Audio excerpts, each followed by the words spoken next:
magazine. Ian, that's just like old times, isn't it? Yeah. All right, so SEMA 2018. Is there a hashtag?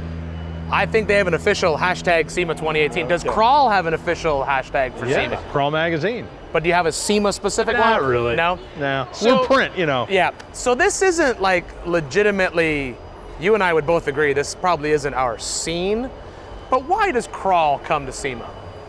You know, what we've learned over the years is a lot of companies, this is it. Yeah. This is the big one. So they come here, they sell, they set up their 2019 sales, and it's a huge opportunity for us because we get to see new product, cool vehicles, get to rub shoulders and bump into a bunch of people all week long, and generally, you know, get to see nice people like, well, here in Yukon. And well, we spend a lot of time with the Yukon crew, and they were nice enough to let us do this in their booth today. Yep. So this is day one of SEMA, so I'll just run some questions by you. Shoot. So number one, have you seen your favorite car yet at SEMA? I've seen a few. Okay, which one's your favorite one so far? So far, it's sitting right in front of us. Okay, which one is that? The Mahindra Roxor that Jesse Haynes is building to race KOH. This is a neat idea, because for those of you who don't know what a Mahindra Roxor is, school them on what that is, John.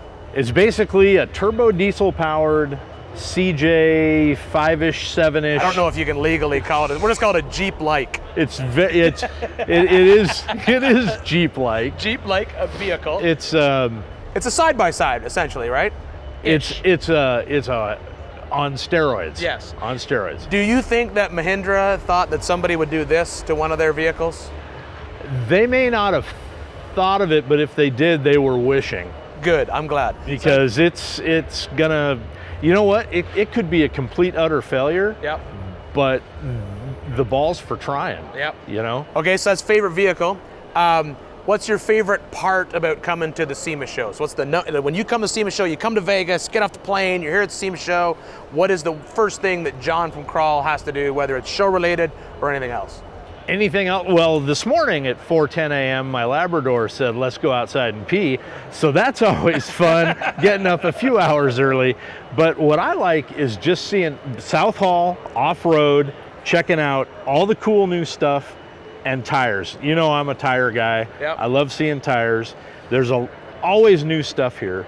And we'll spend, I don't know, there's 3 million something square feet at the show.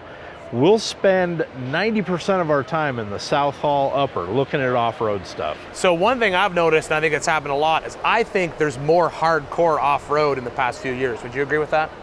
Oh, definitely. And I think people are taking off-road to a level that we haven't seen before. And then they've also taken it to levels that we wish we'd never see again.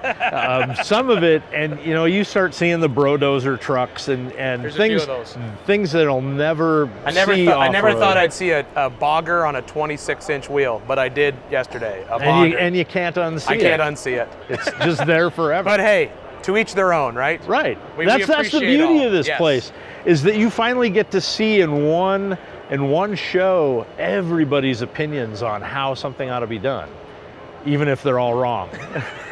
And on that, at SEMA, day one. There we go.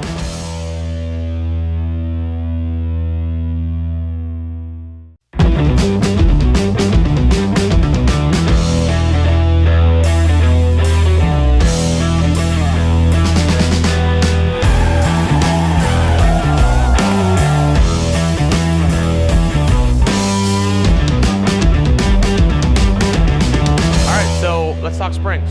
All right, so we're winding springs ourselves. You know, we're PAC Springs, why not? Yeah. Everybody's got a different rig, and we're a super scientific business. You know, you buy a spring kit, we've all got a storage unit full of springs. If I've tried this lift, our industry speaks in inches of lift. Yeah. But technical side, we want to talk in rates. Yeah. So we're not hiding secret numbers on the thing. The stickers on the side of the spring is the spring rate. It's the height, you know, because we've got a dual rate spring, just like everybody. We want to keep this thing from unseating in full droop.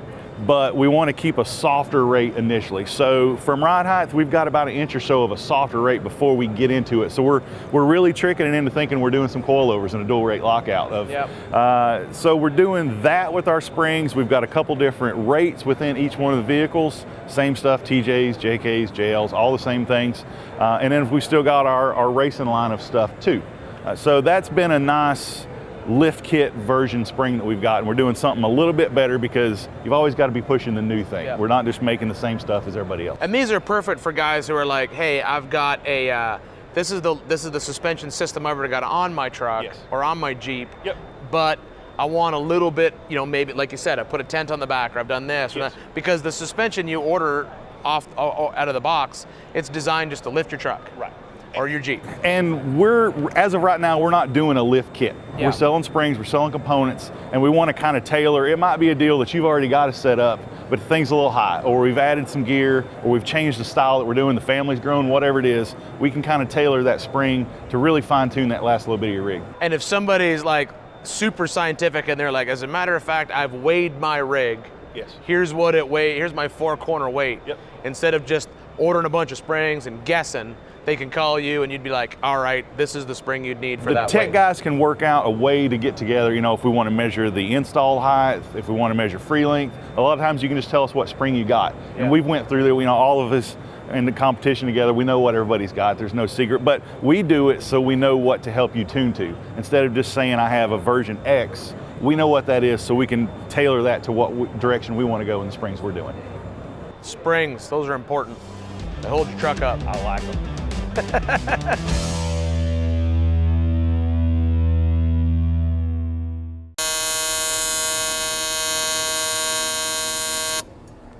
Some people look at cars. I come here to weld.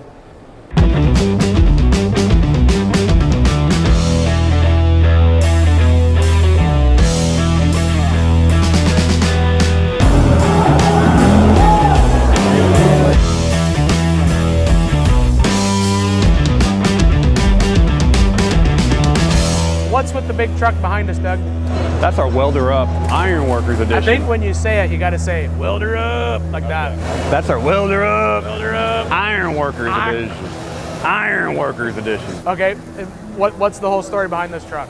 So they're building that on their show, and they just completed it. Okay. And so they're going to be coming over here, I think, on Thursday to show it off, talk about it, sign some autographs, do their thing. So it's going to be a lot of fun. And it's got like an actual welder on it. Absolutely. So he put an engine drive on that thing. So it actually stick welds.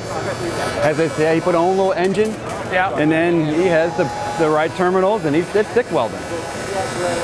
Crazy. And it looks cool. Crazy. It looks really cool. They've done a really good job. And there's lots of welds on it. Lots of welds. Do you think it was all welded with like a Rebel? It was all welded with ESAB equipment. Absolutely. I like that caveat right there. Perfect. What's your favorite part of it? The welder. Well, come on. What about the spiky wheels or something like that? Well, that's your stuff. I like the welding. He likes the welding.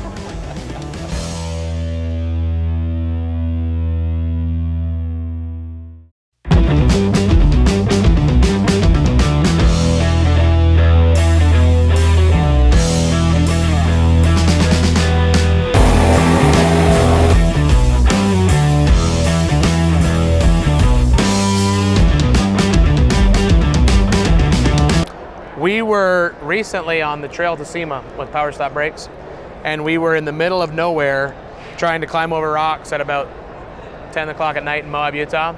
And we're all driving around looking, and we're all trying to get out. And my buddy Matt from Bleepin' Jeep, you know who he is? Yeah. He shows up in the middle of the trail and he goes, hold on, I got something. And he legit... Unbeknownst to you? Yeah, we didn't know. He legit pulls out the blade light. And we're walking around just looking at rocks and standing on top of a giant cliff while people try to drive over rocks. And so we played with the blade light because it takes a while for people to drive over rocks, especially at night. So we were able to play with all the settings on the blade light. But this worked really good on the trail, I have to admit. Yeah, it was great. That's awesome, man. Had the little, I love stories the of little, this in action. the little, what is it? This does something when you hit it, he showed me. What is it? It collapses, it kind of snaps in, and then you... And then you hit it again, and then it's a hook, right? Yep. That's brilliant. Because then it's like a dome light in your car when you're in the middle of nowhere. Exactly. That was the idea. So what's different between the blade light and the round pod light? I think the blade light is almost kind of our answer to the stick light in a way, but kind of juicing it up with a lot of different features to kind of break it away. So, you know, a typical stick light will just have the light, and sometimes they pivot, but very minimally. I wanted something, I noticed in looking at cars now, as you compare them to these kind of cars, like these kind of cars, you can have a baby in them, nice and comfortably, right? Yeah.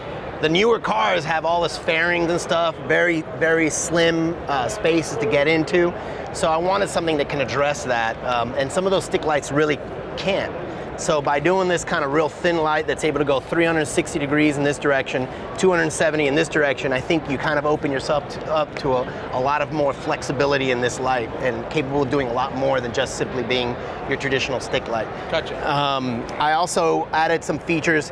You know, this is like, sometimes the little details are a pet peeve for me. So when I looked at a lot of industry lights, all kinds of them, I noticed that a lot of them still had bare metal, and they kind of expect you to stick it to your car with these bare metal magnets. Yep. And I thought that was kind of hilarious, considering there is nobody in their right mind that respects their car that would ever want to do that. So on this, I started kind of introducing this TPU rubber skin layer and over the magnet, because that helps to minimize at least some of the marring that can happen. It makes you feel a little more confident about that you're not going to mess up your painter. And I thought that was a small detail, but I think that detail says a lot about who we are as MYCHANIC, that we really pay attention to the consumers and what annoys them, even if it's a small detail, and we'll put it into the product. Because they like their cars a lot. Of course. That's why they're buying lights to work on. Absolutely. Because if you're working on your car in the dark, you like your car a lot. Yeah. Yes, you are. You should be inside sleeping, If but you're you're not. Sleep, You're like outside your car. working on your car in the dark with your MYCHANIC little laser light here. This. What's this thing officially called? The blade light.